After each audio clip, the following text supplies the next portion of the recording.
네. 잠깐만요. 하나 더 위로. 네. 목회자는 평생 거부와 비난을 받을 준비가 되어 있어야 한다. 그래서 연단이 있는 것이다. 평생 비난받을 각오가 되어 있어야 돼요. 평생. 뿐만 아니라 비난받을 수 있고 고난과 연단을 받을 수 있는 준비가 되어 있어야 돼요. 그래야 다져지니까. 왜 하나님께서 보내실 거 아니겠어요? 한 사람이라도 자기 일을 다 하고 있거든요. 예, 그 다음입니다. 요셉의 연단입니다. 이게 이제 마지막인데요. 성경에서 말하는 요셉은 자기 형들에 의해서 애굽으로 팔려갔습니다. 팔려간 가족 가운데 과거에 자기가 팔려가기 전에 부모 앞에서 했던, 형제들 앞에서 했던 것을 보게 되면 미성숙에 대한 연단, 아직도 그게 꿈을 꿨지 다른 것에 대해서 잘 몰랐기 때문에 과실 아비에게 고했다. 고자질한 사람이었습니다. 요셉은. 더 나아가서 꿈 이야기, 형제들에게 이기적인 야망으로 자기 자신이 앞으로 어떻게 될 것이다 라고 형들 앞에 자랑 삼아서 했죠. 더 나아가서 아버지에게도 무릎 꿇을 거다. 해, 달, 그 다음에 별들이 이런 말을 사용했잖아요. 이 요셉이 다듬어지기 전의 상태에서 이랬거든요. 물론 아버지로부터 채석옷을 입어서 너무나도 형제들에게 미움받은 것은 사실입니다. 그런데 그 후에 통과하고 난 뒤에 물질 시험을 보게 되면 모든 물질 시험을 통과했기 때문에 그는 보디발의 가정 총무가 될 수 있었습니다. 더 나아가서 명예이성 시험 보디발 안에 유혹을 이길 수 있었고 나가서 명예시험 두고도 꿈 해석은 하나님께 있다. 자기가 해석을 줬다고 말하지 않았습니다. 하나님께 꿈 해석이 있다라고 말씀했고 그 다음에 창세기 41장 16절 바로에게 하나님께서 응답을 주실 것이다. 이렇게 하나님께 직접 모든 걸 받겠다는 거예요. 자, 아버지로부터 사랑을 받을 때는 형제들로부터 질투를 받아 죽을 고비에 이르렀지만 노예와 죄인에 있을 때는 비로소 하나님께서 그와 함께 하셨다는 사실입니다. 바꾼 말 할게요. 높아지고 교만하면 하나님 끄시지만 겸손한 자세로 하나님의 말씀을 수용하게 되면 반드시 그를 하나님 쓰신다는 겁니다. 어려울수록 힘들수록 마음을 높이지 마시고 정말 겸손해져서 하나님이 쓰고자 하신 일에 마음껏 쓰실 수 있도록 쓰임을 받는 도구가 된다면 정말 우리 모임이 이 글로벌 모임이 복되고 유익하게 되는 계기라고 생각합니다. 이것으로 저는 강의를 마치도록 하겠습니다.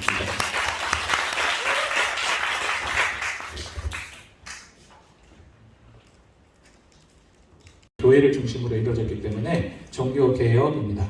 그리고 나서 이제 쭉 진행이 되는데 역사 얘기를 다 할 수는 없습니다. 저희가 여기서 관심을 가져야 되는데 종교개혁 당시만 해도 세계는 교회가 중심이었어요. 그래서 이제 신교냐 무교냐의 싸움이었지 이 기독교의 가치와 세계관이 굉장히 이제 중요했었다가 17세기에 가면은 개신교 정통주의라는 시대가 그때까지도 아직 유럽에서는 기독교가 매우 중요했습니다. 그때 역사를 저도 신학을 공부하면서 17세기 중반에 갑자기 기독교의 세력이 확 약해지고 18세기로 넘어가는 거가 17세기 후반에서 18세기가 유명한 계몽주의가 일어나고 근대라고 불리는 이제 이전의 세상을 재편하고 세상을 규정했던 교회에 관련된 모든 가치가 세속적 가치한테 전부 다 주도권을 넘겨줘 버리는 일이 일어난 시기가 바로 계몽주의와 근대입니다. 우리가 사는 세계는 그 근대의 연장선입니다. 물론 지금은 포스트 모더니즘이라고 후근대 이렇게 부르긴 합니다만은 정치, 경제, 사회, 문화 모든 면에서 여전히 이제 근대의 세팅들이 유지된 상태에서 양차 세계대전, 1, 2차 세계대전이 일어나면서 근대가 가졌던 인본주의적인 그리고 무한한 진보를 꿈꿨던 것이 한번 굉장히 이제 크게 철퇴를 맞게 되고 이 근대에 대한 어떤 회의, 반발, 저항 이런 정서적인 여러 거부들이 이제 후근대의 여러 현상들을 일으켰습니다. 여전히 이제 학교를 비롯한 정치나 모든 부분은 근대에 만들어진 것들이 그대로 약간의 수정과 발전을 거쳐서 이어져 있습니다. 이러고 살았는데 근데 이제 저희 시대가 과연 전환기인가? 물론 저희 삶 안에서도 매우 많은 일들이 벌어졌습니다. 여기 계시는 연령대의 청중께서는 이해하시겠지만 저희는 내내 아날로그적인 시대를 살다가 갑자기 이제 시대가 쭉쭉쭉 바뀌더니 이제는 저희와 일심동체를 이루고 있는 스마트폰 이거 나온 지가 2006년, 7년입니다. 그렇게 오래된 세월이 아니고 그 전까지 뭐 삐삐 들고 다니고 이렇게 큰 그 위성전화 들고 다니고 했던 기억도 안 나는 시대 같지만 그게 다 2000년대 후까지는 아직은 있었습니다. 그러니까 이제 이런 시대가 일어났습니다. 이게 단순히 근대부터 이어진 발전의 연장선인지 아니면은 뭔가 이전 삶과는 전혀 다른 삶으로 넘어가는 전환기인지 이게 첫 번째 이제 질문이자 사실 오늘 시간을 많이 드려야 될 질문 같습니다. 저희 오늘 강의는 답을 줄 수는 없고 그냥 이제 저도 고민하면서 같이 가야 되고 아직 교회는 일어나는 일에 대한 인식조차도 부족합니다. 그리고 이제 모든 해석이라는 건 사건이 있고 나서 좀 지나야 해석이 되는데 지금 저희는 이제 코로나가 다 없어진 건지 또 다른 바이러스가 나오는지 이 코로나라는 거는 더 큰 어떤 것의 일부인지조차도 다 파악을 못하고 정신을 못 차리는 사이에 여러 세계사적인 변화의 조짐들이 마구 일어나는 통이어서 제대로 해석하기는 힘듭니다. 근데 이제 하다가 지나다 보면은 저희 삶이 거센 물살 속에서 어느새 이제 떠내려온 것을 발견할 것 같습니다. 근데 오늘 시간의 앞부분은 지금 그리고 저희 남은 생 그리고 저희 자녀들의 세대가 겪을 일들에 대한 얘기를 조금 해드리고자 합니다. 네, 우리 시대의 전환은 뭘까요? 다음 PPT 보여주십시오. 이게 이제 저의 첫 번째 질문이자 주된 이야기입니다. 네, 다음입니다. 어떤 전환의 시기를 갖고 있는가? 2016년에 이 사람이 클라우스 슈밥이라는 세계 경제 포럼의 창립자입니다. 보통 스위스 다보스라는 휴양 도시에서 포럼을 매년 열기 때문에 제가 다보스 포럼이라고 알려진 거가 세계 경제 포럼, 월드 이코노믹 포럼입니다. 유수의 세계 유명한 모든 분야의 전문가들, 정치인들의 수준이 최소한 국회의원 이상입니다. 수상들 이런 사람들도 다 모이고 기업체 총수들을 비롯해서 매년 어떤 이슈가 있고 뭐를 준비해야 되고 기업가들은 뭘로 돈을 벌어야 되고 정치인들은 정치 이슈를 뭘로 잡아야 되는지를 고민하고 그 결과물을 내놓은 곳이 바로 이 다보스 포럼입니다. 할 수 있다면은 유명한 사람들은 가서 참여하고 그다음에 매년 이게 사이트가 있습니다. 월드 이코노믹 포럼 사이트에서 그들이 올리는 것들을 보면은 이슈를 파악할 수 있습니다. 이 사람이 2016년에 4차 산업혁명 이야기를 했어요. 그리고 이 4차 산업혁명이 저희는 이제 되게 익숙해져가지고 힘들어했습니다만은 다음 페이지 보여주십시오. 4차 산업혁명이 그 바로 앞에 3차 산업혁명 요거 말한 지 10년 정도밖에 안 됐는데 그 이야기를 한 거예요. 그러니까 1차 산업혁명은 처음 증기기가 만들어지고 한 200년 전부터입니다. 이때부터 이전에는 쓸모없다고 생각했던 화석 연료들을 쓰기 시작을 했습니다. 그러다가 전기라는 형태, 에디슨 이 시즌이죠. 19세기 말 20세기 초에 전기 에너지를 기반으로 해서 우리가 쓰는 여러 전자제품들이 이제 나오는 대중적인 생산과 소비의 시대가 됩니다. 그리고 컴퓨터가 나오는 90년대에 나오기 시작했습니다. 벌써 이제 저희한테는 굉장히 태고적 이야기처럼 느껴지지만은 이러면서 아주 많은 발전을 하게 됐어요. 근데 아직도 우리 컴퓨터 쓰고 있고 물론 스마트폰이 좀 영특하긴 합니다만은 작은 컴퓨터이죠. 이런 시대에서 갑자기 4차 산업혁명 이야기를 꺼냈어요. 그러면서 이제 뭐라 그랬냐? 디지털이 기반. 제가 처음 말씀드린 것처럼 우리는 몸을 가지고 이동을 해야 되고 뭘 먹어야 되고 하는 아날로그적인 생물학적인 몸을 가지고 사는 존재들인데 이 사람은 이제 삶의 형태가 완전히 디지털 기반의 전혀 다른 형태의 삶이 될 거다. 그리고 거기에 AI라는 이제 인공지능, 기계와 인간이 동거하고 우리가 사람한테 일을 시키는 게 아니라 기계들이 알아서 일을 하고 벌써 이제 우리 주변에 키오스크라든지 서빙을 기계가 이렇게 하기 시작하고 하는 게 나오기 시작합니다. 근데 이런 이야기를 합니다. 네, 그러면서 이 사람이 어떤 부분들은 우리가 이게 처음에는 황당하다 느끼지 못하는 이유가 생각보다 많은 일들이 우리한테 일어났고 쓰고 있기 때문에 그러면서 나중에 아닙니다. 조만간입니다. 이 사람은 2030년이라고 그랬습니다. 2030년경에는 이러고 다 살 거다 이랬습니다. 그러니까 모바일 폰 같은 게 우리 손이나 인체로 다 들어오고 점점점 이제 크레딧 카드라든지 신분증 이런 거 전부 다 이제 디지털화가 됩니다. 그리고 인터넷도 기계들끼리 서로 소통합니다. 우리 막 와이파이 잡으려고 이러지 않고 구글이 했던 프로젝트 가운데 하나는 저위도 위성을 다 띄워가지고 아프리카든 어디든 그냥 무료로 와이파이 다, 물론 이제 대가가 있습니다. 우리가 누구랑 통화를 하고 어떤 사진을 찍고 했던 것이 전부 다 클라우드용으로 싹 올라갑니다. 싹 갖다 다 모아버리고 대신 무료로 와이파이 펑펑 쓰게 해줄게. 아프리카 같은 나라는 혹합니다. 왜냐면은 인터넷망을 설치할 수가 없어요. 돈이 없어서. 구글이 저위도 위성 띄워주고 우리가 다 쓰게 해줄게. 이런 제안들 프로젝트를 하던 시대입니다. 자율주행 자동차, 의사를 일일이 안 만나고 집에서 내가 차고 있는 웨어러블 기기가 내 심박수라든지 뭐 혈당 수치 이런 거 다 보내주고 그러면 기계가 알아서 원격으로 진료를 해주고 의사협회가 막고는 있습니다만 언제까지 막을 수 있을지 모르겠습니다. 아주 편리하고 병원 찾아가고 줄 서갈 필요 없는 시대. 이런 이야기들을 마구 했습니다. 그러다가 코로나가 터졌습니다. 다음 보시면은 코로나가 터지면서 저도 코로나가 터지면서 처음에 이 다음 PPT 보여주십시오. 이런 4차 산업혁명을 할 수 있는 나라가 몇 개 안 돼요. 돈이 너무너무 많이 듭니다. 저희 나라야 세계 10대 강국 중에 하나고 IT 쪽으로 하면은 5손가락 안에 각 사람이 뭐가 나오면은 빨리빨리 쓰는 얼리 어댑터로는 세계의 탑 수준입니다. 근데 다른 나라들 제3세계에서는 아직도 옛날의 삶을 그대로 아날로그적인 삶을 가지고 있습니다. 물론 이제 지금은 아프리카 같은 데에서도 흑인들이 다 스마트폰을 들고는 다닙니다만은 삶의 기본 형태가 달라지진 않았는데 4차 산업혁명 그게 언제 그게 되겠어? 라는 생각을 했습니다. 전문가들도 너무 미래 이야기, SF적인 이야기 그렇게 해서 돈을 끌어들이고 펀드를 모아서 연구자금으로 쓰기 위한 떡밥이 아닌가 이런 이야기를 했습니다. 그러다가 코로나가 터졌어요. 코로나가 터졌을 때 세계 경제 포럼의 홈페이지에 올라온 매달 뭘 올리는데 표제가 The Great Recession입니다. 우리나라에서는 New Normal로 알려진 여러 형태. 이제는 더 이상 예전처럼 우리가 살 수가 없다. 코로나를 겪으면서 우리도 처음 그런 세계를 경험해봤습니다. 슈밥이 던진 이야기가 이겁니다. 이 코로나 대유행, 전 세계가 서로 네트워크가 다 되다 보니까 저쪽에서 바이러스가 나왔는데 설마 했는데 금세 다 퍼집니다. 이제는 다 알아요. 막을 수가 없습니다. 도저히.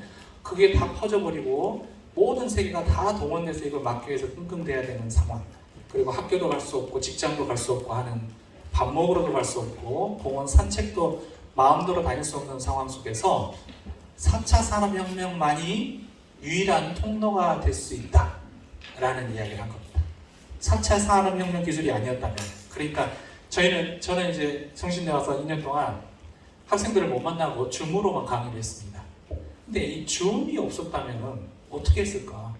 그러면 정말 개점 휴업 학교 문 닫고 학생들 끝나면 옵시다 이래야 된다 싶습니다. 놀라운 기술이에요. 학생들이 다 연결해가지고 동시에 학생들 50명씩을 화면에 띄워가지고 회의도 하고 서로 나눠서 이런 걸 보면서 그리고 이제 그때 저희가 물론 택배 기사들이 고생했지만은 기술을 좀 더 보면은 조금 있으면 드론들이 이렇게 물건들 나르고 음식 나르고 할지도 모릅니다. 기술적으로는 가능한 것 같아요. 그래서 진짜 비대면의 삶의 형태, 우리가 더 이상 이전의 삶은 살 수 없다. 이걸 가능하게 해주는 기술들이 바로 4차 산업혁명의 기술들이다 라고 했습니다. 이러면서 이제 제가 4차 산업혁명 클라우스 슈밥의 경제 포럼을 보게 됐어요. 으로는 아까 말한 티핑 포인트, 사람들이 이렇게 누리고 사는 거는 너무나 많은 자원이 필요하니까 일부 가진 사람들이 쓸 수는 있겠지만은 많은 사람들이 할 걸이라고 생각했다가 코로나가 되고 나니까 이제는 그거 외에는 대안이 없는 것처럼 보이는 겁니다. 그걸 갖춘 나라와 그렇지 못한 나라는 생존의 문제, 사느냐 죽느냐의 문제처럼 느껴진 거예요. 그러면서 클라우스 슈밥과 이 세계 경제 포럼의 이 예견들, 그들의 말들이 굉장한 힘을 얻게 됐습니다. 다음 보여주십시오. 근데 저는 이제 코로나는 거대한 위기의 한 부분이다. 올해 세계 경제 포럼이 앞으로 10년 동안 글로벌 리스크 10가지 글로벌 리스크의 목록을 올렸습니다. 글씨가 작아서 잘 안 보실 수 있는데 오른쪽에 제가 해석을 해놨어요. 초록색으로 1위부터 10위까지 중에 초록색으로 된 부분은 환경 문제입니다. 5개가 환경 문제죠. 그리고 주황색으로 된 부분은 그것이 이제 사회적으로 어떻게 영향을 미치느냐인데 이것도 사실은 관련이 돼 있어요. 그리고 저 뒤에 9위에는 이제 부채가 증가하는데 개인 부채뿐만 아니라 국가들도 지금 빚이 어마어마합니다. 코로나 때문에 돈을 너무 풀어가지고 저희 세계적인 인플레이션 문제는 예견이 됐던 거예요. 코로나 당장 막아야 되니까 이걸 막 푼 결과 이제 이게 일어나고 있는데 이것도 환경 문제랑 관련이 되어 있습니다. 마지막 10번째 문제도 마찬가지. 사실은 저는 1번부터 10번까지 위에서부터 나오는 모든 문제가 코로나 그거보다 더 큰 기후 위기로 인한 문제.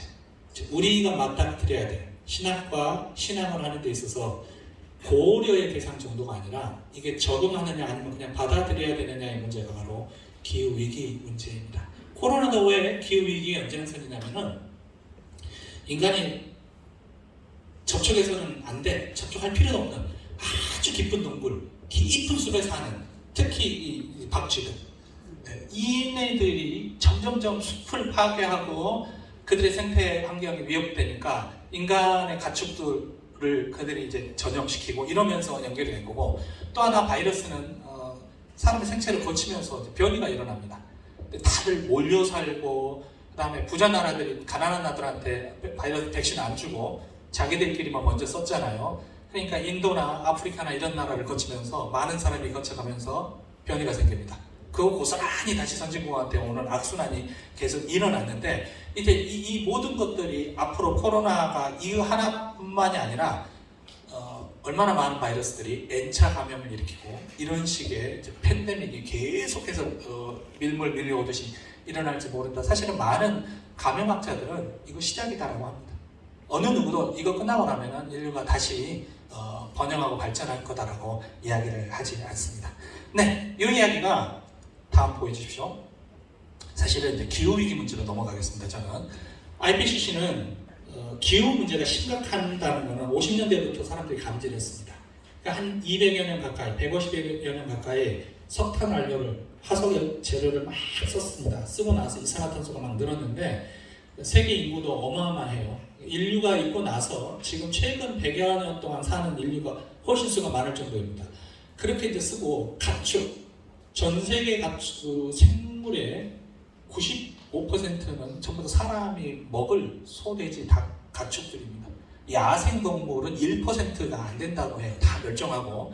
이것들이 이제 뿜어내는 엄청난 것들 때문에 문제가 생기기 시작했습니다. 그리고 온난화, 온실가스라고 그러죠. 그런 것들이 메탄, 이산화탄소 이런 것들이 지구 안을 이렇게 덥게 만들고 온실 효과를 가지는 이게 이제 70년대 때 문제가 되기 시작했습니다.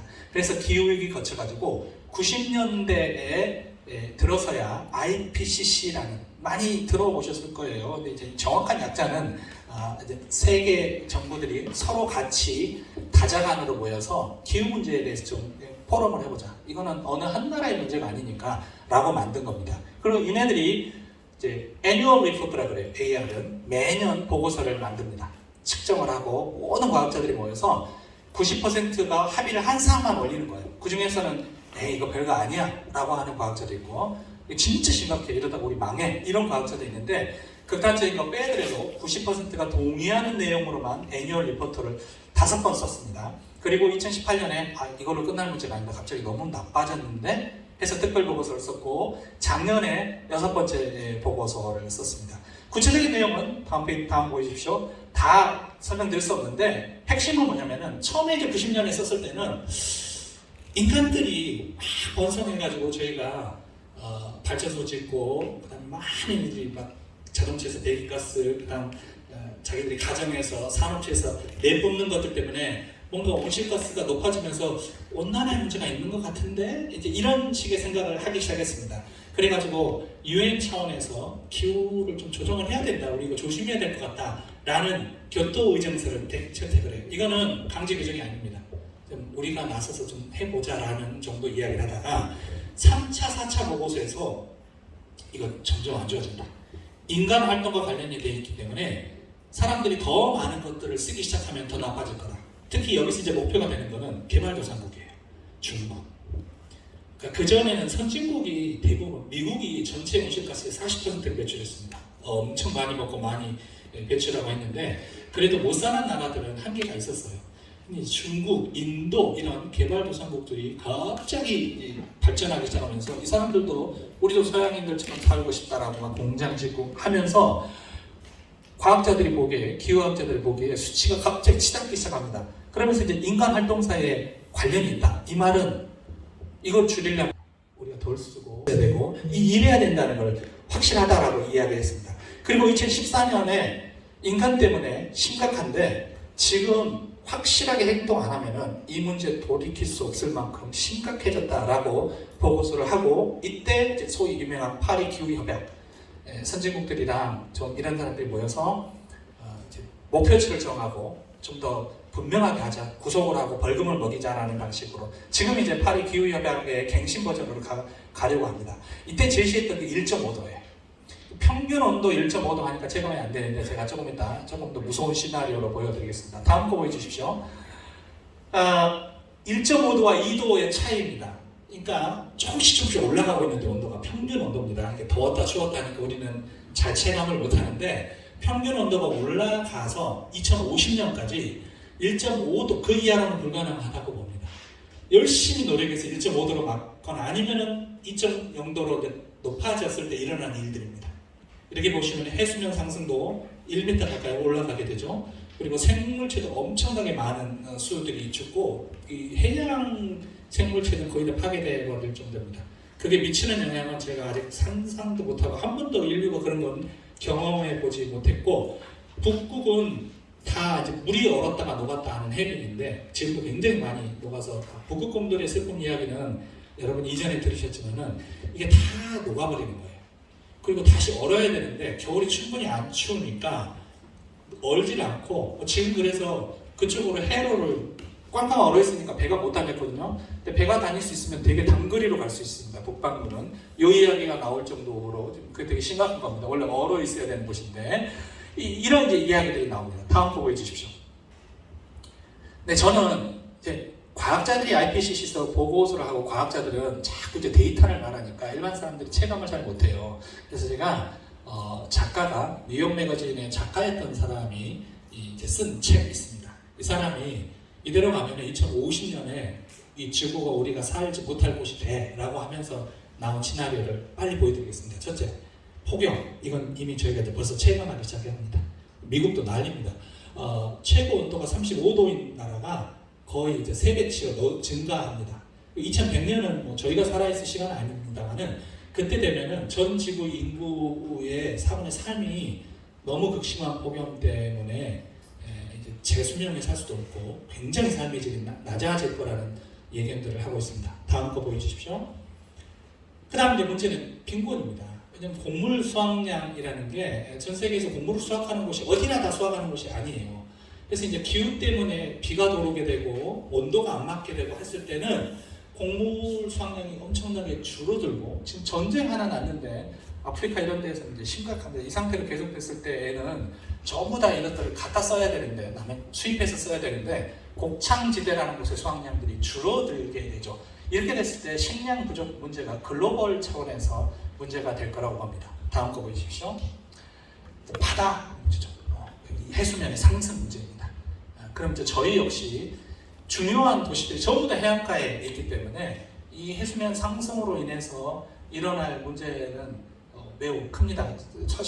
서울도 저희도 해수면이 상승했을 때 만조기에 한강을 따라서 하류부터 이렇게 차가 오면은 비가 이렇게 같이 왔을 때 폭우가 왔을 때 넘어가게 되죠. 그러면서 이제 저지대들은 침수 피해를 당하게 되고 이 지도에서 보여드리는 거는 베트남 남쪽이에요. 베트남 전부는 아니고 이 남쪽 지역도 이 강의 하구 쪽이어서 지대가 낮습니다. 그러니까 나중에는 거의 다 잠겨버려요.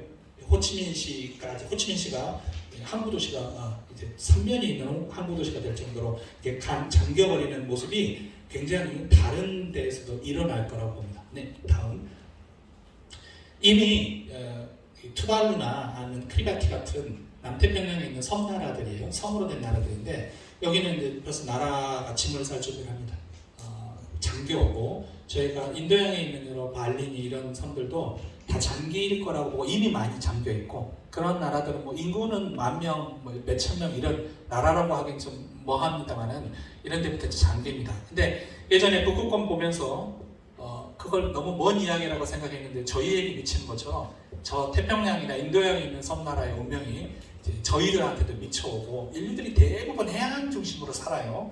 여기에 이제 미치게 될 겁니다. 네, 다음 보여주십시오. 산불 이건 이제 저희도 이미 경험을 했습니다. 호주 산불 2년 탔었습니다.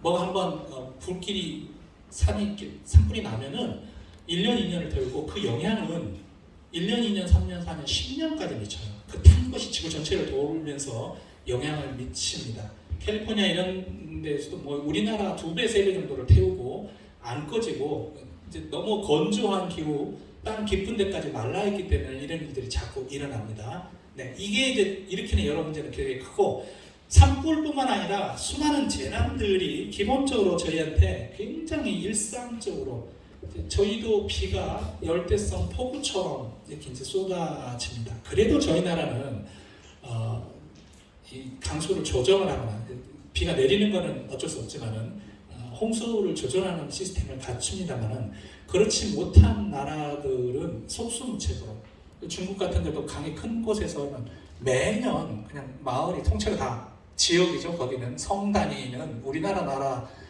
땅 정도가 전부 다 수몰되고 잠기는 일들이 일어나고 미국도 허리케인의 규모가 예전에는 3, 뭐 지금은 이제 5를 넘나드는 오른쪽에 있는 사진은 2018년도에 있었던 플로렌스라는 허리케인이에요. 근데 이제 이게 4 정도입니다. 4. 우리는 이제 허리케인 등급에 대한 개념이 좀 없는데 미국에서 이제 5 정도가 되면은 그 피해액은 상상할 수가 없을 정도입니다. 여기에서 국가적 부채 문제도 크게 일어나게 되고 이런 허리케인 한번 쓸고 가면은 몇 년이 돼도 복구 자체가 안 돼요. 그리고 거기에 들어가는 그 복구 비용이 상상을 초월할 액수로 늘어나게 됩니다.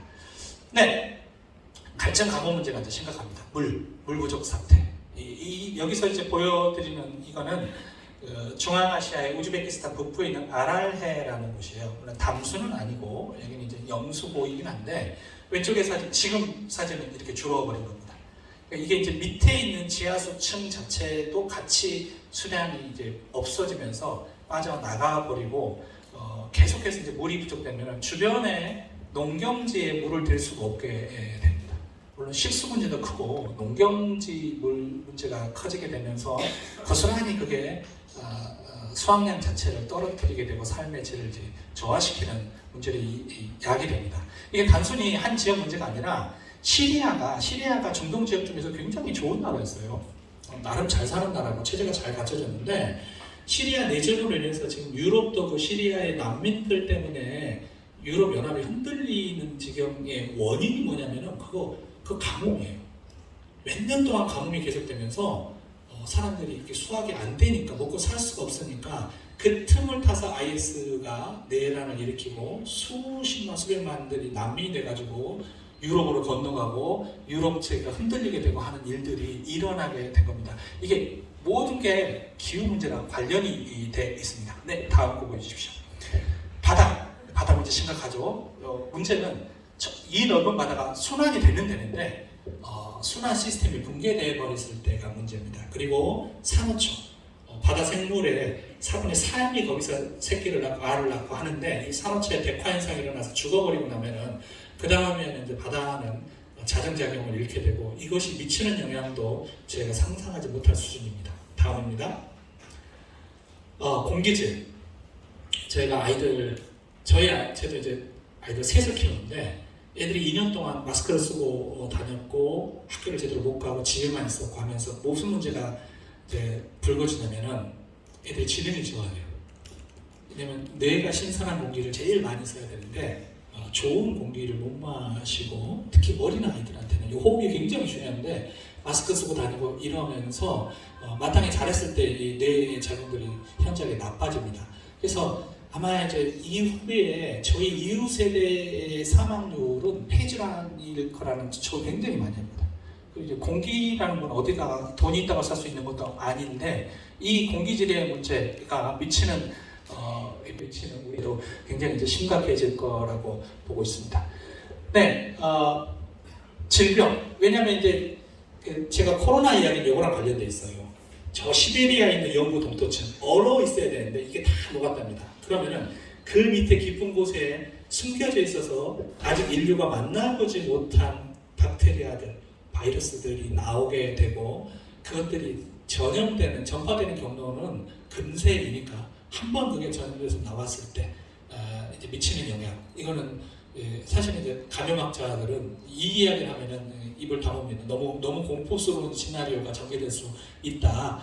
시베리아 영구동토층은 이 코로나 바이러스하고는 상대가 안 되는 뭐가 나왔는지 우리가 알 수 없는. 왜냐면은 인류가 살고 나서는 한 번도 그게 열린 적이 없는 판도라의 상자 같은 것들이거든요. 이런 게 나오고 그리고 이미 코로나 때 우리가 경험한 것처럼 한 번 전염병 감염 원인이 나오고 나면은 전 세계로 퍼지는 건 시간 문제. 다 퍼져버린다는 사실. 특히 이제 이번에 코로나는 호흡기로 이게 금방금방 퍼지긴 합니다만은 어쨌든 이제 전염병이 이렇게 늘 돌아다닐 거다라는 이야기를 합니다. 네, 다음 보여주십시오.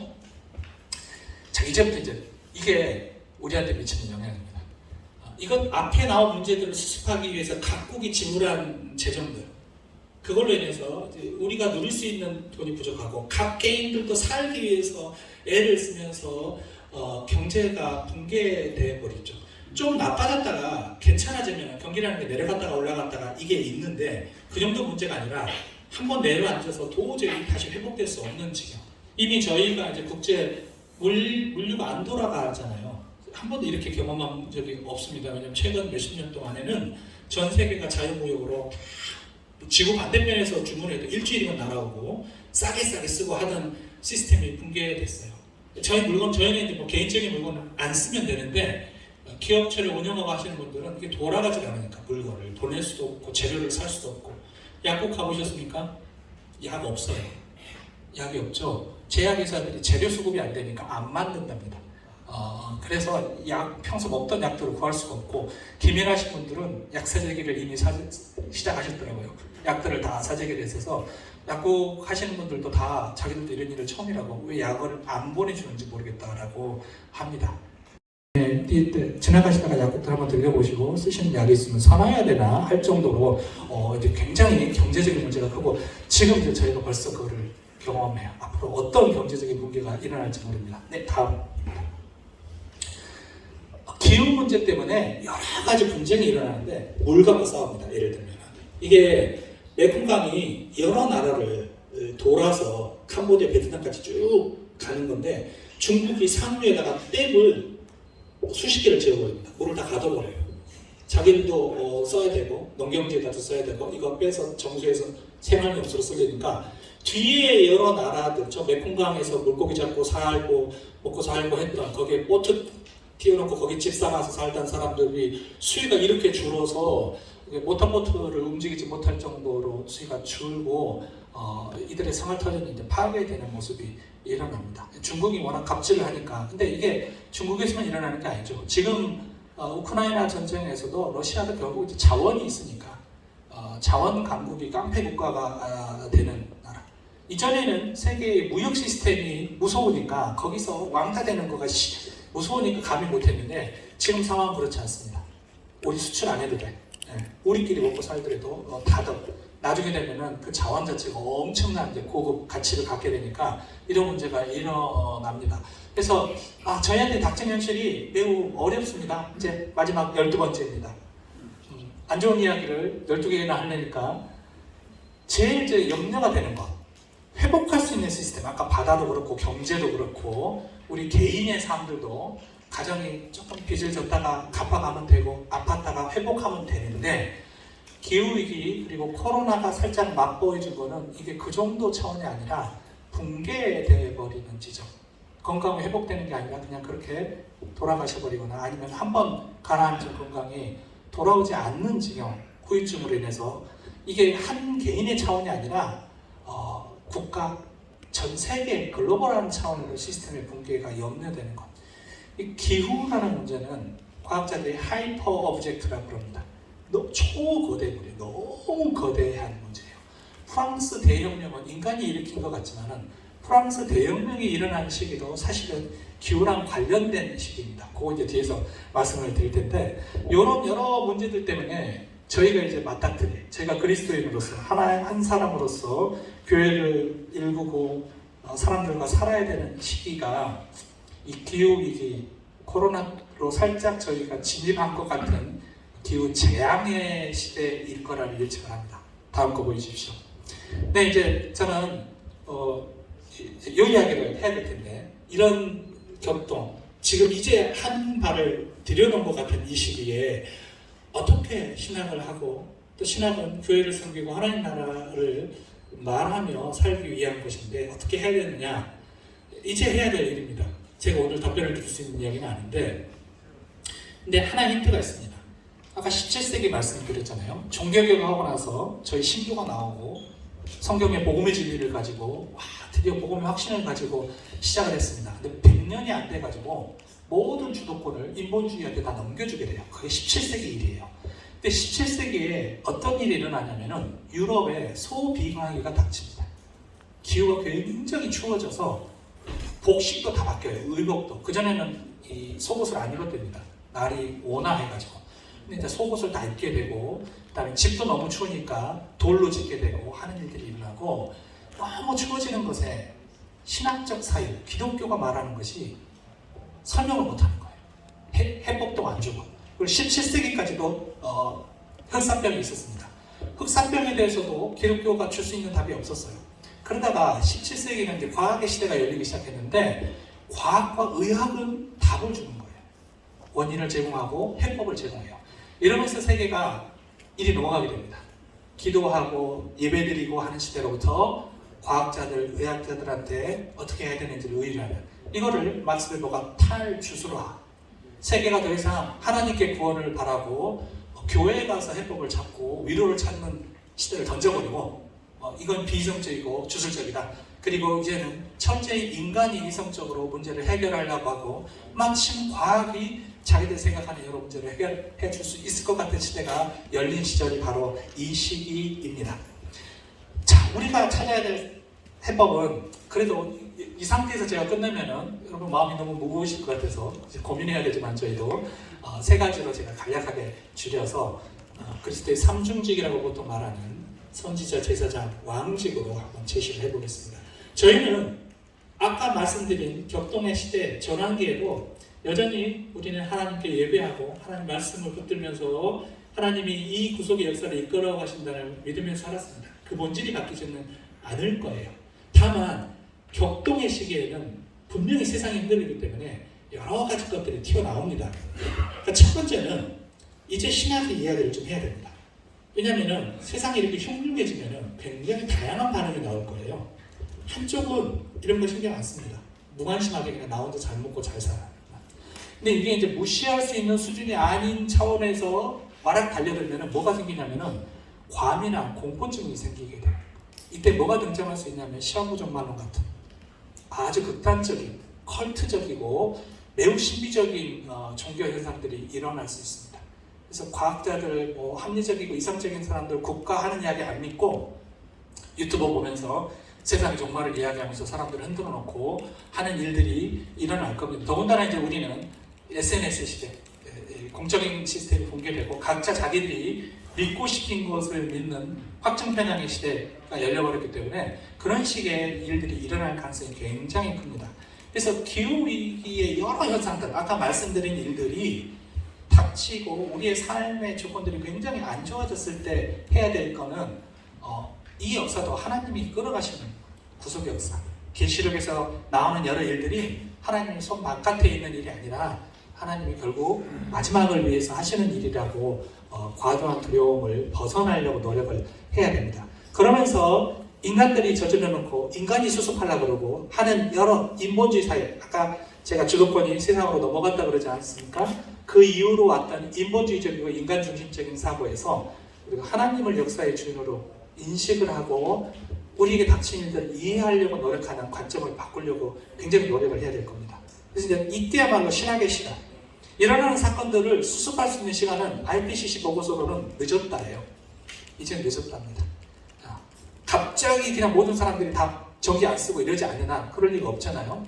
이제는 이거를 조금 늦추거나 약화시킬 수 있는데 이 흐름을 바꾸지 못한다라고 봅니다. 그렇다면 이제 그 안에서 어떻게 이걸 받아들이느냐의 해석의 문제가 일어날 거고, 이 시대의 교회 그리스도인들에게 우리 현실을 보면서 바로 이해를 하되 깨어서 마땅히 세상에 일어난 일들이 왜 이런 일이 일어나는지, 이게 어떤 일인지를 말하는 문제가 이제 일어날 겁니다. 두 번째는 그 가운데서도 주님 오셔서 우리를 데려가시고 오실 때까지는 할 일은 해야죠. 기후 시기, 위기 시기가 되면은 시스템이 붕괴되고 그러면은 국가도 더 이상 옛날에 했던 것처럼 사람들을 돌보지 못할 겁니다. 그러니까 기후 약자라고 부르는데, 기후 시기에 그래도 집도 있고 살만한 사람들보다 가장 어려운 사람들은 형편이 나쁜 사람들이에요. 이걸 기후 약자라고 부릅니다. 그들이 필요한 여러 문제, 당장 잘 살게 우리도 힘든데, 그런데 심리적으로 영적으로 소외되고 또 물질적인 필요도 하고 하는 사람들을 찾아내서 그들을 돌아보는 시스템을 가지고 갖춰야 될 겁니다. 이걸 할 수 있는 저는 이제 유일한 기관은 교회라고 봐요. 그 동기가 충분하고 하고자 하는 열심히 있고 사람들이 있는 사회복지 기관이 하면 되지 않습니까? 시스템이 붕괴된다니까요. 국가가 그런 것들을 할 수 있는 시간도 없고 돈도 없는 시기가 닥칠 거를 대비를 해야 됩니다. 또 하나는 기후 난민.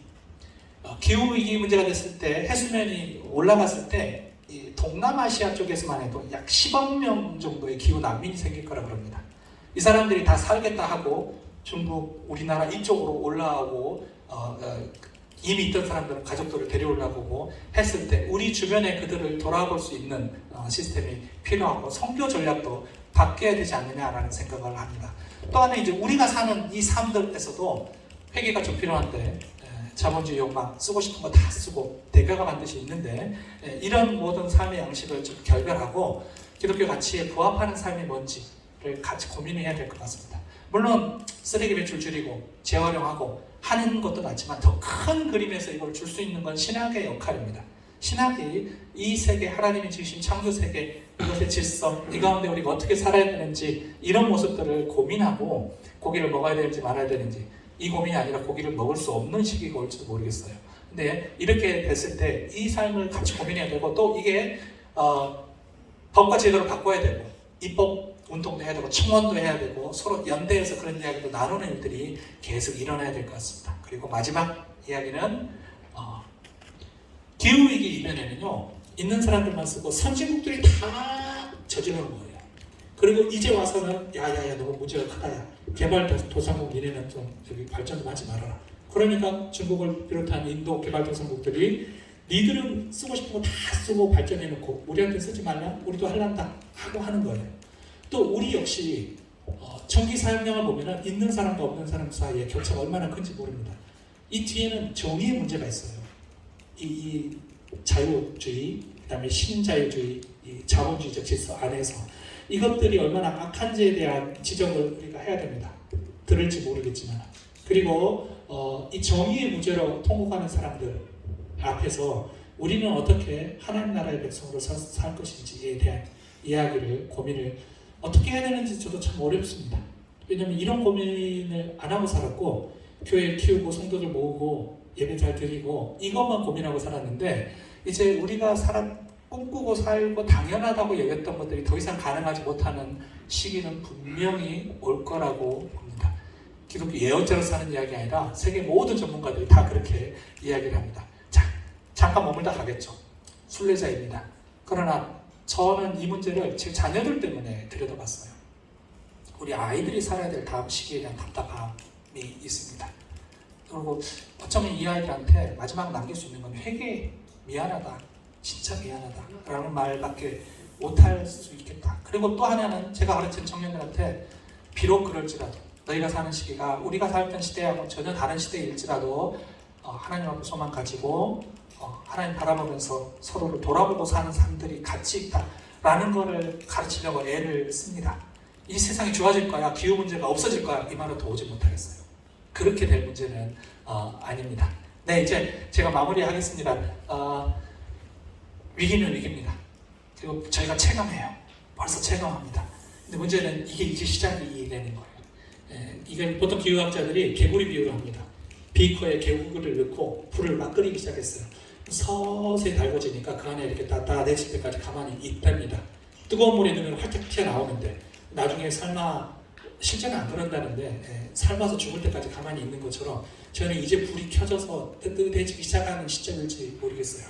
견디지 못할 정도가 될 수 있는데 이렇게 되면은 사람으로 사는 모습만 달라지는 게 아니라 교회를 섬기고 예배를 드리고 또 목회자로서 그리스도인으로서 사는 모습도 다 달라질 수밖에 없습니다.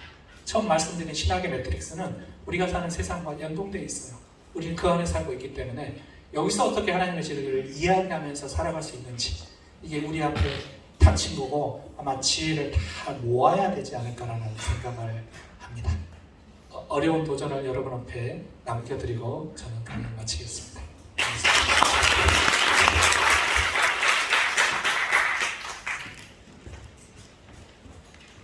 이어서 우리 두 번째 강의하고 식사하도록 할 텐데요. 이 시간에 구약성경의 동성애 황선 교수님 충주대교회와 강의하시고 또 미래책 최강으로 수고해 주시는데 황선 교수님 나오셔서 또 구약성의 동성애에 대해서 강의해 주시겠습니다. 강의안을 없으신 분은 손 들어보세요. 강의안 없으신 분. 그럼 제가 뒤로하겠습니다. 우리 황선 교수님 박수 한번 드리겠습니다.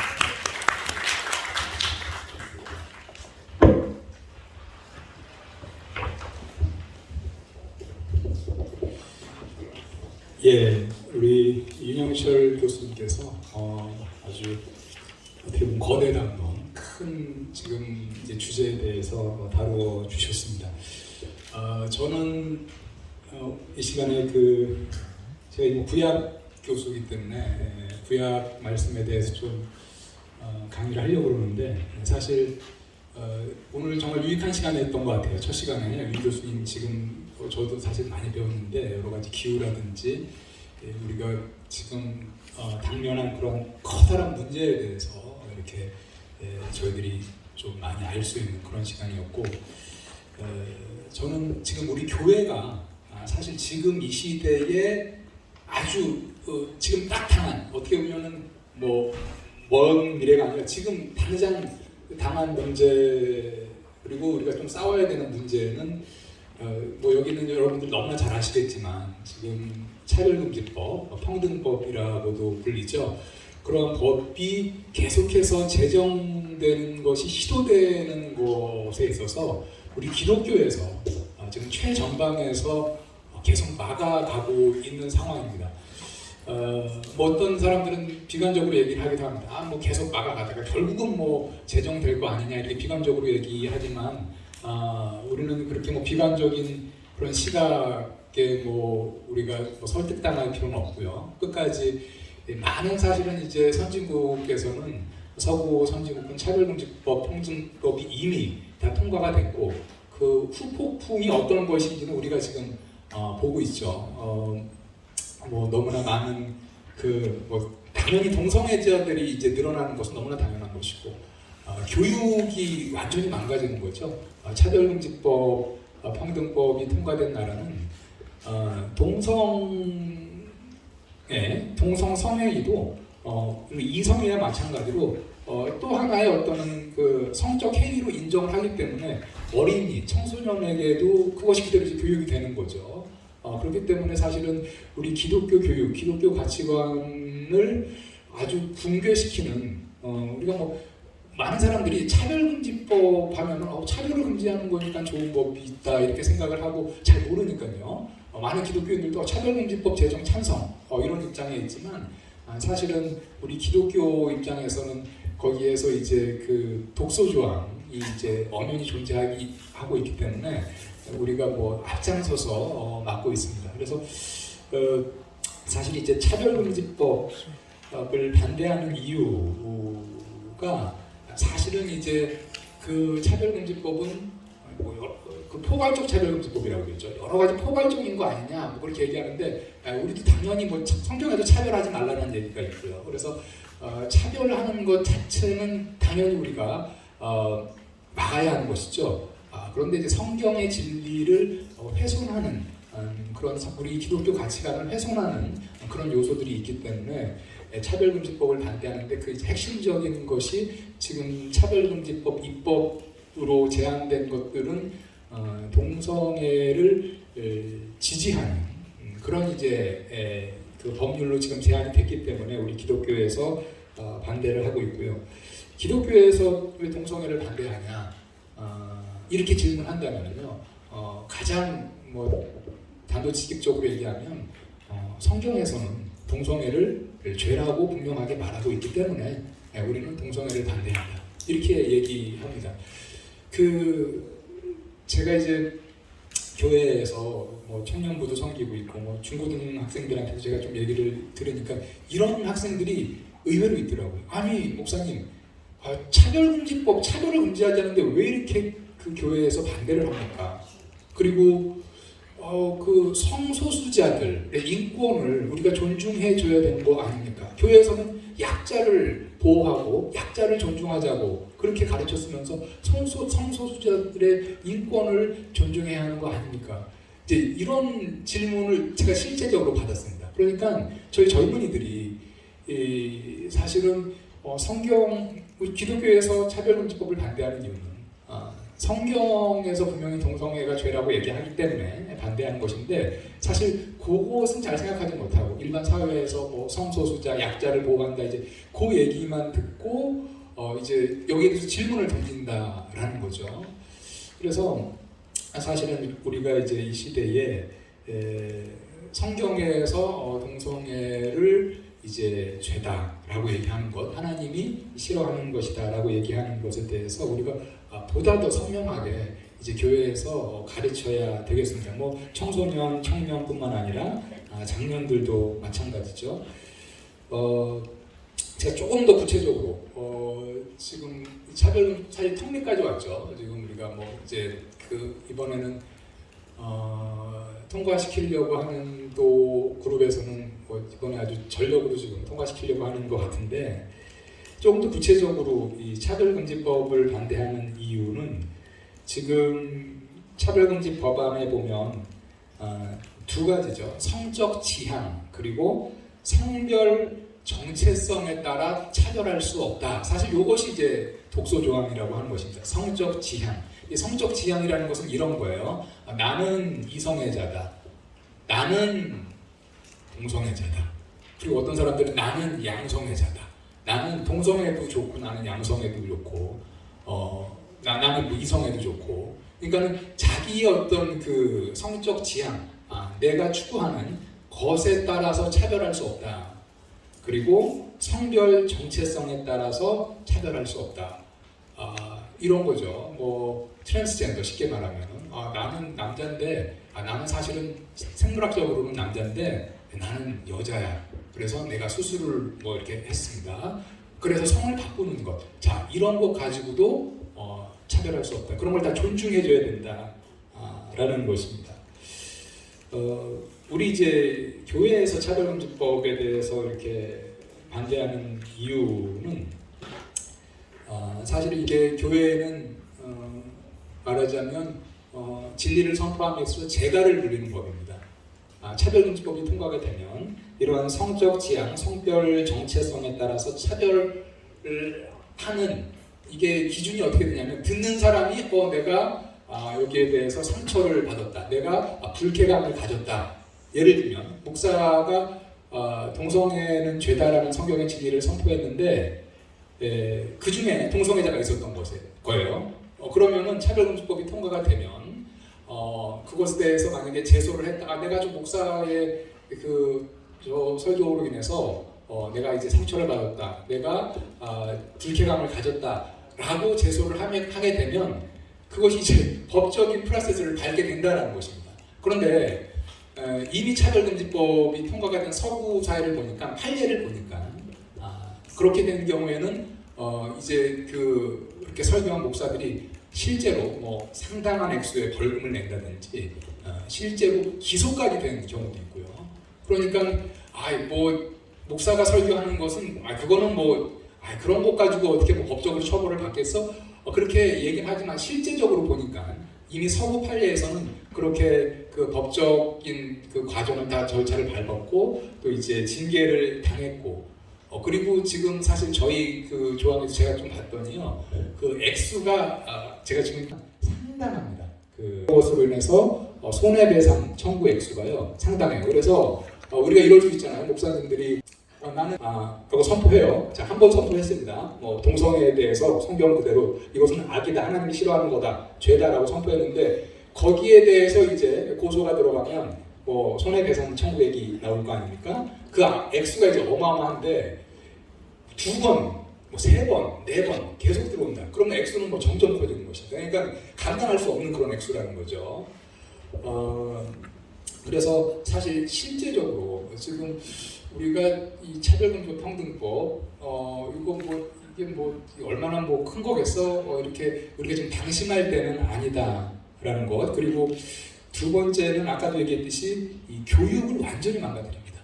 교육을 완전히 망가뜨리고요. 아시는 분은 아시겠지만 네덜란드나 캐나다나 이미 다 통과된 그런 나라에서는 우리 어린이들이 이제 성교육을 받을 때, 청소년들이 성교육을 받을 때 동성 성행위를 정상적인 하나의 이제 행위로서 이제 같이 받는다라는 거죠. 그래서 교육이 망가지는 그러한 큰 폐단을 가져오게 됩니다. 그런데 우리 기독교에서 제일 앞장서는데 기독교의 또 일부 단체들은 제가 보니까 어느 기사에 보니까 기독교의 81개 단체가 차별금지법 찬성한다면서 또 성명서를 냈더라고요. 81개 단체, 전체 기독교인으로 봐서는 제가 보기에는 숫자적으로 크진 않지만 81개 단체, 그리고 또 일부 신학자들은 또 차별금지법 찬성하는 그런 신학자들도 있고요. 그리고 이제 소위 여러분들 퀴어 신학이라고 들어보셨죠? 동성애를 지지하는 신학, 퀴어 신학이라고 얘기하고 퀴어 신학자들이 있죠. 그리고 사실 이제 그 최근에 나온 그 주석, 최근에 번역된 주석이죠. 이제 미국에서 이제 예전에 발간된 주석인데 단권 주석인데 두꺼운 주석인데 성경 66권을 주석한 것인데 퀴어 바이블 커멘터리. 그게 이제 아주 최근에 우리나라의 퀴어 성서 주석인가 그렇게 해서 번역이 됐습니다. 구약이 먼저 이제 발간이 됐고요. 최근에는 이제 신약까지 발간이 된 것으로 알고 있어요. 그래서 제가 그 목회하 신학에서도 이제 퀴어 성서 주석이 이제 번역이 되니까 우리 독자들에게 이제 가지 않습니까? 그래서 퀴어 성서 주석에 대한 어떤 그 비평적인 글을 하나 이제 써달라고 해서 쓴 적도 있는데요. 그래서 제가 퀴어 성서 주석을 쭉 다 봤습니다. 단권이에요. 창세기부터 요한계시록까지 다 있습니다. 그래서 퀴어적인 그런 관점으로 성경을 해석한 건데 이제 저는 이제 주석을 하는 사람이니까 주석을 하는 사람 입장에서 보면 상당히 어떻게 보면 좀 황당한 주석들입니다. 사실은요. 그래서 그냥 일반 구약 신약학자가 보면 퀴어 성서 주석 어떤 학문적으로 보면은 너무나 상당히 뭐랄까요, 어떻게 얘기를 해야 될까요? 학문적인 어떤 그 근거가 매우 약한 그런 이제 억지적인 주석이 상당히 이제 많은 그런 주석입니다. 그럼에도 불구하고 이제 퀴어 주석에서 이제 성경 본문을 이렇게 해석한 것은 동성애를 지지하는 그런 해석이 있기 때문에 또 저는 이제 보수 신학자로서 개혁 신학자로서 거기에 대해서 답을 해줘야 되고요. 그래서 제가 여러분들에게 오늘 나누어진 강의안, 저는 이제 파워포인트는 없고요. 강의안을 보시면서 잠깐 좀 말씀을 드리겠는데요. 12시 20분까지죠. 구약 성경의 동성애. 그래서 도대체 구약 성경에서는 동성애에 대해서 어떻게 말을 하고 있는가? 그리고 부제는 퀴어 신학의 구약 해석 비판입니다. 그래서 퀴어 신학자들이 이 동성애와 관련된 본문을 이렇게 해석하는 것에 대해서 제가 좀 비판하는 그런 글이다, 이렇게 생각을 하시면 되겠습니다. 들어가는 말을 좀 보시면요, 구약 성경의 동성애를 언급한 본문은 제가 다 세보니까 한 11개 본문 정도 됩니다. 구약 성경 동성애와 관련된 본문. 그래서 창세기 19장 1절부터 11절, 첫 번째 이게 소돔과 고모라 이야기죠. 여기부터 시작해서 쭉 이제 에스겔 16장 48에서 50절까지 11개 본문을 이 글에서 일단은 다 다뤘습니다. 그래서 우리 성경에서는 동성애에 대해서 뭐라고 얘기할까? 우리가 이제 동성애는 죄다라는 것 우리가 당연히 이제 알고 믿고 있는데 조금 더 구체적으로 우리에게 질문하는 사람들, 뭐 교회에서 질문하는 사람들, 신학생들에게 조금 더 우리가 답을 줄 수 있고 선명하게 그리고 이제 퀴어 신학 주석, 뭐 퀴어 성서 주석 이런 것도 나왔는데 거기서 해석하는 것이 이런 거기서 해석을 하는데 이렇게 해서 잘못된 해석이다라는 것을 우리가 알 수 있어야 되겠습니다.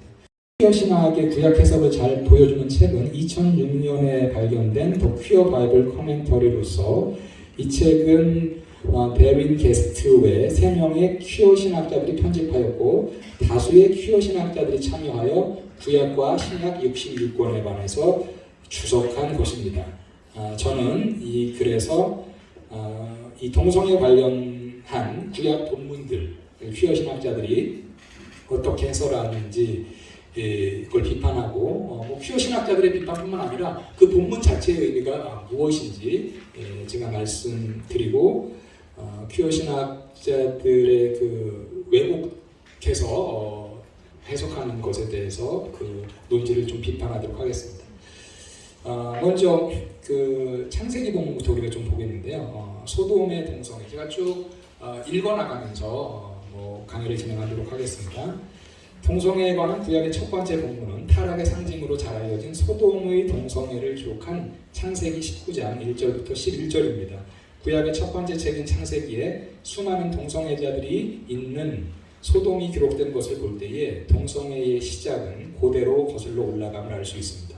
동성애를 뜻하는 영어 단어 소돔이도 바로 창세기 19장에 기원을 두고 있습니다.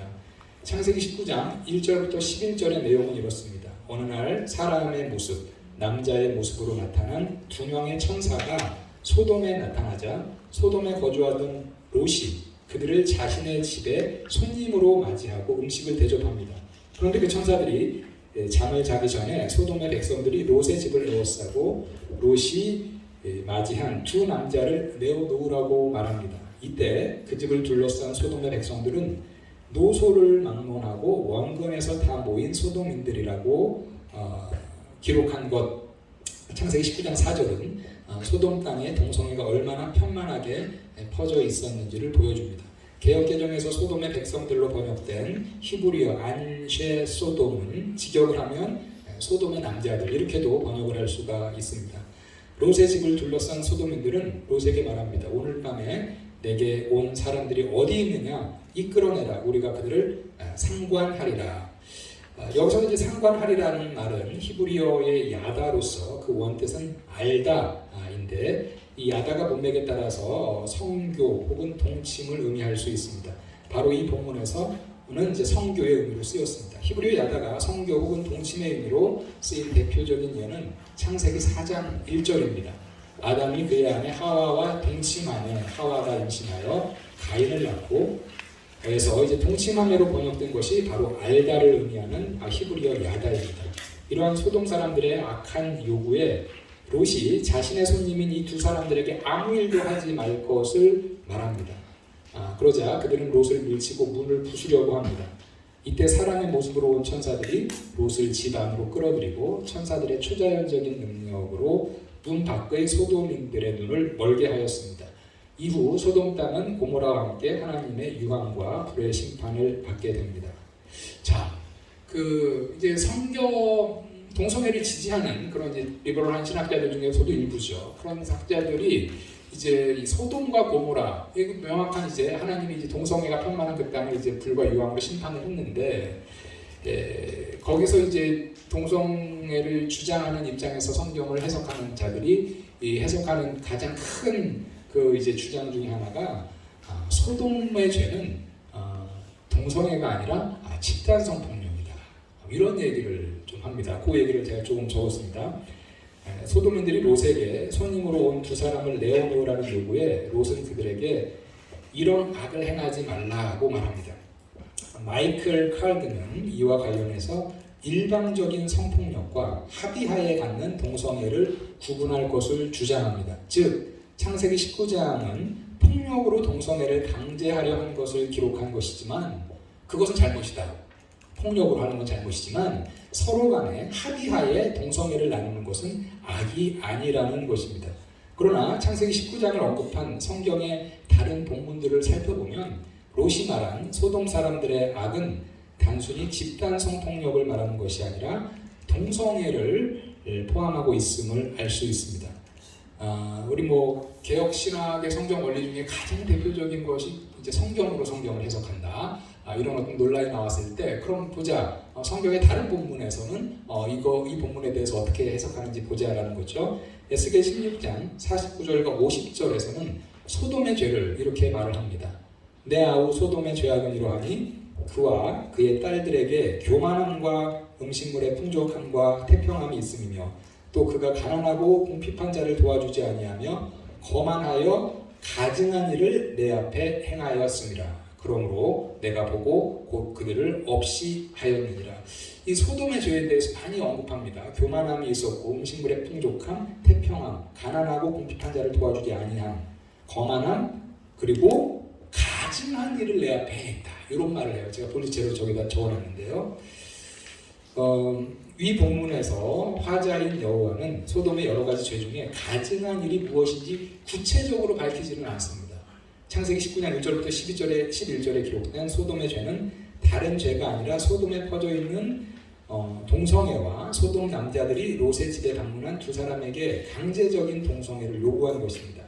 창세기 19장에 기록된 소돔의 죄가 동성애와 강제적인 동성애 요구인데 여호와가 소돔의 죄를 나열하면서 창세기 19장에 기록된 소돔의 죄를 생략했을 가능성은 희박합니다. 그러므로 소돔의 가증한 일은 바로 동성애와 그와 관련된 죄를 말하는 것일 것입니다. 무엇보다도 여기서 가증한 일로 번역된 히브리어는 토에바인데 이 단어는 레위기 18장 22절과 20장 13절, 열왕기상 14장 24절에서는 동성애를 지칭합니다. 제가 여기서 이제 말한 게 뭐냐면요. 여기 보니까 에스겔서에 보니까 소돔의 여러 가지 죄가 이제 쭉 있는데 교만하기도 하고 가난한 자를 도와주지도 않고 그런 죄들도 있는데 정작 창세기 19장에 나온 그 소돔 이야기에서의 핵심적인 죄는 그 동성애와 그리고 이제 강제적으로 동성애를 요구한 그 죄잖아요.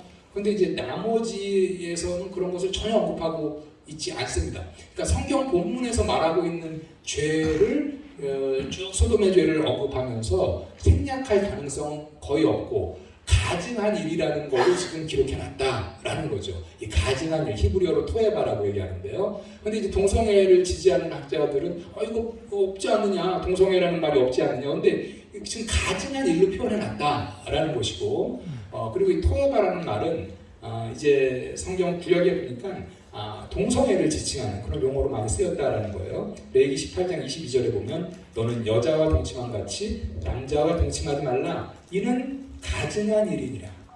같은 히브리어 토에바입니다. 누구든지 여인과 동침하든 남자와 동침하면 둘 다 가증한 일을 행하면즉 반드시 죽일지니 자기의 피가 자기에게로 돌아가리라. 열왕기서에 보면 그 땅에 또 남색하는 자가 있었고 여호와께서 이스라엘 자손 앞에서 쫓아내신 국민의 모든 가증한 일을 무리가 본바가 행하였다고. 지금 남색하는 자 동성애를 얘기하는 거죠. 가증한 일, 토에바 이렇게 얘기를 하고 있습니다. 그래서 히브리어 토에바는 매우 강한 혐오를 의미하는 단어로 동성애가 하나님 앞에 매우 혐오스러운 범죄임을 알려줍니다. 물론 구약 성경에서 히브리어 토에바가 동성애만을 지칭하는 가증함은 아닙니다. 가나안 신상, 부정결한 짐승, 악인의 재물, 율법을 듣지 않고 드리는 기도, 악행을 저지르면서 드리는 분향, 이웃의 아내와 음행하는 것 등 여러 가증한 일을 토에바로 지칭합니다. 그러나 에스겔 16장 49에서 50절에서 토에바가 소돔의 죄와 관련하여 사용되었기 때문에 소돔의 가증한 일을 동성애로 보는 것은 타당합니다. 그리고 더 선명하게는 소돔의 죄가 동성애임을 말해주는 구절은 신약 유다서 7절입니다.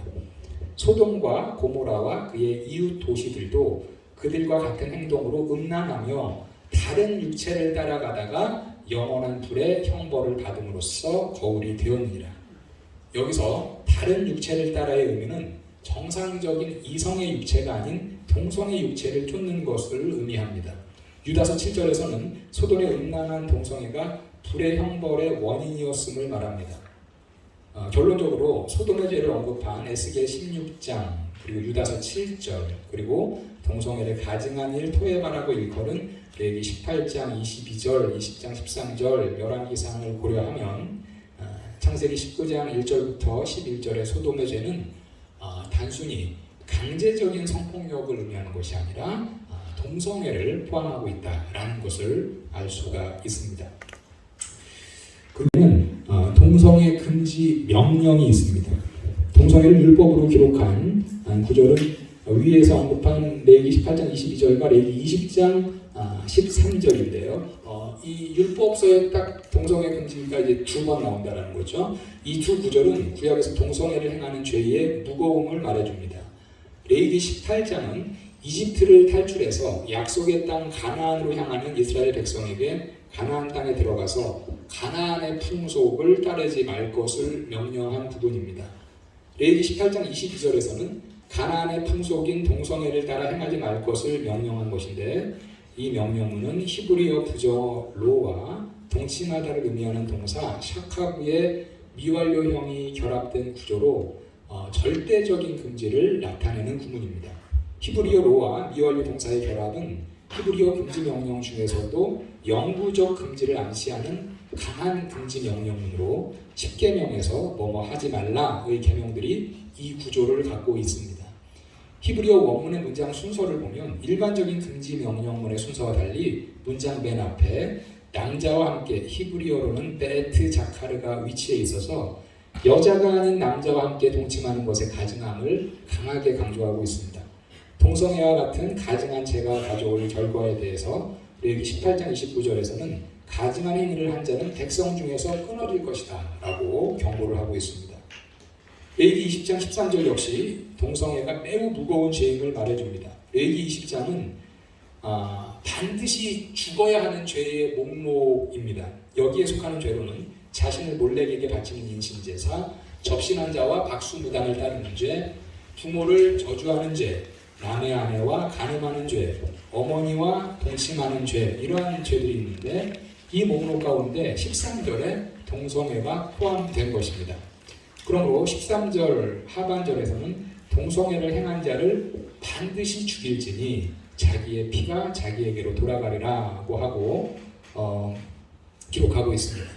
위의 두 구절의 구문과 문맥을 통해 살핀 바와 같이 구약에서 동성애의 죄는 결코 가볍게 지나칠 수 있는 죄가 아니라 매우 무거운 죄다. 경중을 따지자면 구약에서의 이 동성애 죄는 아주 말하자면 그 경중을 따지자면 가장 무거운 죄 중에 이제 하나이다라는 거죠. 이제 퀴어 신학자들이 또 이런 주장을 하는 자들이 있어요. 동성애는 금지 명령은 구약 시대의 율법 아니냐? 우리 기독교인들 구약 율법 따르느냐? 그렇기 때문에 그것은 구약의 율법이고 지금 우리 기독교인들이 구약의 율법을 따라야 될 이유가 무엇이 있느냐? 그렇게 주장하는 사람이 있습니다. 동성애 금지 명령은 구약 시대. 그리고 어떤 사람들은 성경의 표현이 이제 남성 그 명령문이 2인칭 남성, 너는 뭐뭐 하지 말라. 이게 다 남성형이거든요. 2인칭 복수 남성 이런 거기 때문에 남성에게만 해당되는 거다. 그러니까는 레즈비언은 괜찮다. 이런 황당한 얘기를 좀 하는 그런 또 견해도 있는데요. 잠깐 살펴보겠습니다. 퀴어 신학의 주장 중 하나는 동성애를 금하는 레위기 18장 22절과 20장 13절의 두 명령은 구약 시대에 한정된 율법이므로 신약 시대인 현대에는 적용되지 않는다는 것입니다. 마치 구약의 율법 가운데 부정한 돼지고기를 금한 율법이 신약 시대에 더 이상 효력을 미치지 않는 것처럼 동성애 금지 명령은 신약 시대에는 더 이상 구속력을 갖지 않는다라는 것입니다. 이러한 주장에 대해서 구약의 율법을 현대에 어떻게 적용할 것인가에 대한 이해가 필요합니다. 그래서 구약의 율법을 우리 신약 시대에 어떻게 적용할 것인가, 이것은 너무나 큰 주제이고 이슈이지만 제가 잠깐만 여기서 좀 말씀을 드리도록 하겠습니다. 히브리서 10장 1절에서 말하듯이 율법은 장차 올 좋은 것의 그림자입니다. 속죄와 관련한 의식법에 관하여는 예수께서 오셔서 희생제물이 되심으로 의식법에 그림자의 실체를 분명하게 보여주셨습니다. 구약에서는 속죄와 관련된 율법에도 다양한 율법이 기록되어 있는데 많은 율법은 그림자의 성격을 띠고 있고 그 실체가 명시적으로 드러나 있지 않습니다. 이럴 때 신약시대의 그리스도인들은 그림자의 율법의 실체를 파악하여 신약시대의 삶의 원리로 적용할 수 있습니다. 요한일서의 두 구절은 구약의 속죄의 제물은 그림자이고 실체는 예수 그리스도임을 선명하게 말해줍니다. 그는 우리 죄를 위한 화목 제물이니 우리만 위할 뿐 아니요 온 세상의 죄를 위하시며. 그러니까 구약의 속죄제에서 속죄 제물을 드리는 것 사실 오실 예수 그리스도를 예표하는 것이다. 그림자로 미리 보여주는 것이다. 라는 것이죠. 요한일서에서는 화목 제물이었다. 이렇게 얘기하고 있습니다. 사랑은 여기 있으니 우리가 하나님을 사랑한 것이 아니요 하나님이 우리를 사랑하사 우리 죄를 속하기 위하여 화목 제물로 그 아들을 보내셨습니다. 이런 말씀이 너무나 익숙하기 때문에 예수 그리스도 화목 제물 너무나 익숙하지만 사실은 구약에서 제사에서 얘기한 그 제물이 이제 오실 예수 그리스도를 말하는 것이다 라는 그 그림자고 예표다라는 거죠.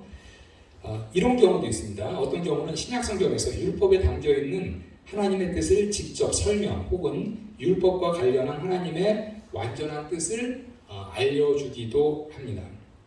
마태복음 5장 17절에서 예수께서는 율법을 완전하게 하려 하신다 이렇게 말씀을 하셨는데요. 율법을 폐하지 않고 율법을 완전하게 하려 하신다. 마태복음 5장 17절에 보면 내가 율법이나 선지자를 폐하러 온 줄로 생각하지 말라. 폐하러 온 것이 아니요 완전하게 하려 함이라. 여기서 율법을 완전하게 하신다는 말이 무슨 의미일까요? 흥미롭게도 예수께서 마태복음 5장 17절을 말씀하신 후에 1년에 구약의 율법을 인용하시면서 율법과 관련된 하나님의 뜻을 더 완전하게 가르치십니다. 이 마태복음 5장 17절 이하에 쭉 구약의 율법을 말씀하시고 그 구약의 율법은 말을 하고 있지만 이것과 관련된 하나님의 더 완전한 뜻은 이거다라고 설명을 해주신다는 거죠.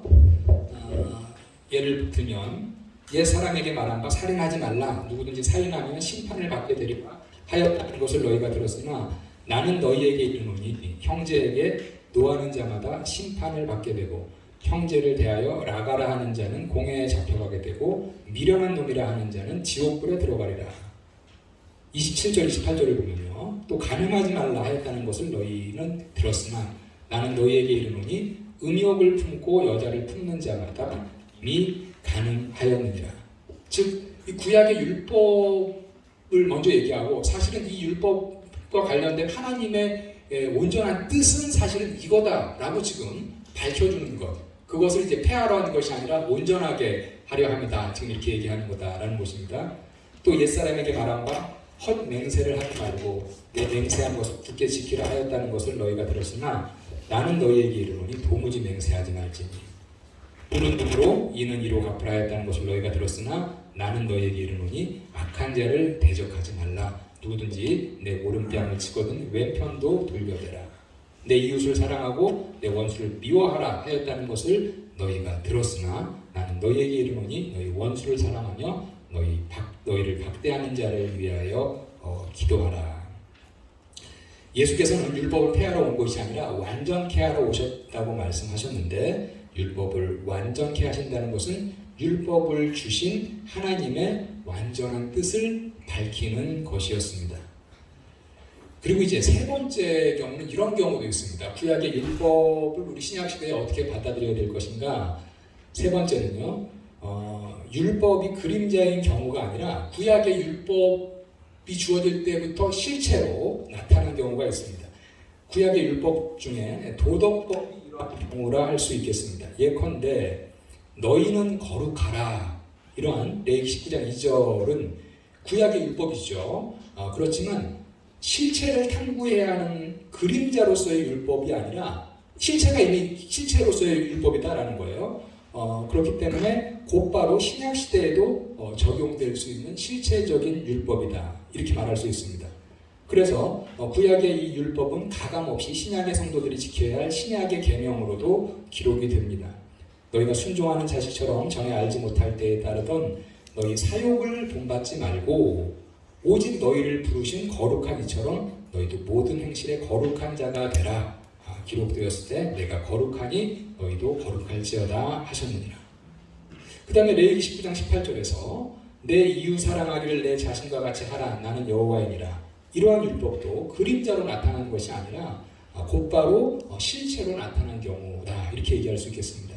그래서 마태복음 22장 39절에서 예수께서 온 율법과 선지자의 강령 중 하나로 말씀하신 이 율법은 로마서 13장 18절에서 신약의 성도들이 지켜야 할 계명으로 기록이 됩니다. 피차 사랑의 빛 외에는 아무에게도 아무 빚도 지지 말라. 남을 사랑하는 자는 율법을 다 이루었느니라. 그런데 구약에서 성례를 금지한 레위기 18장 22절과 20장 13절에 겪고 구약의 율법이 그림자로서가 아니라 실체로 나타난 경우다 이렇게 우리가 볼 수 있겠습니다.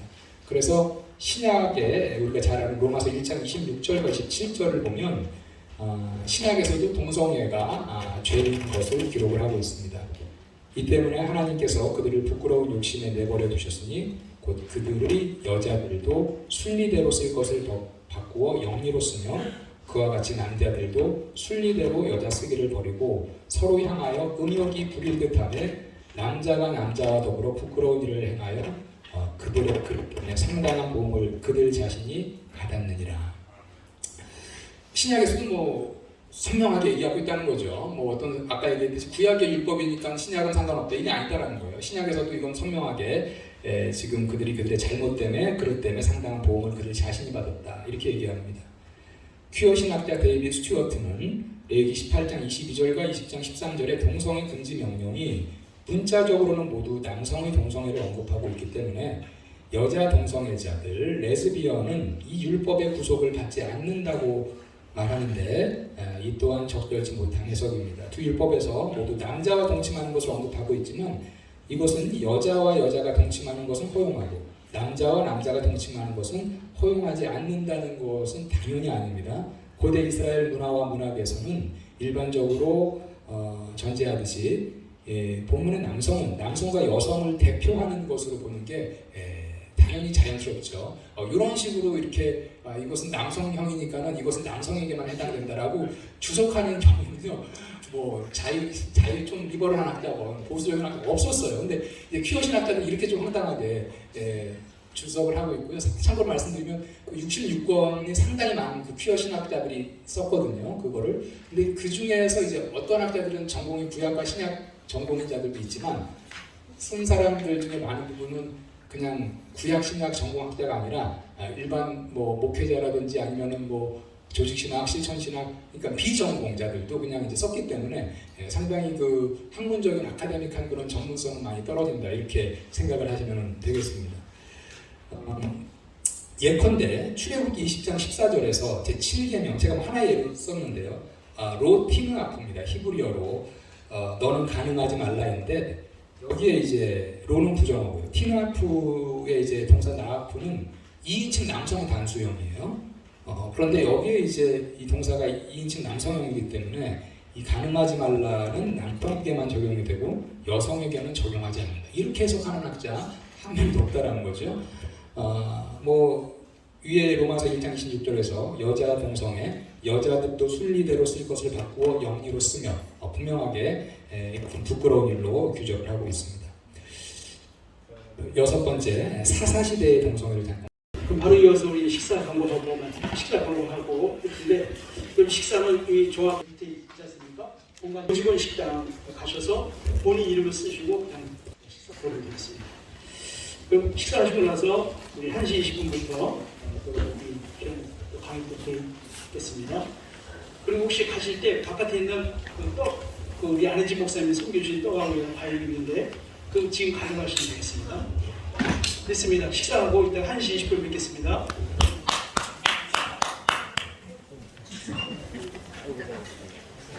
자.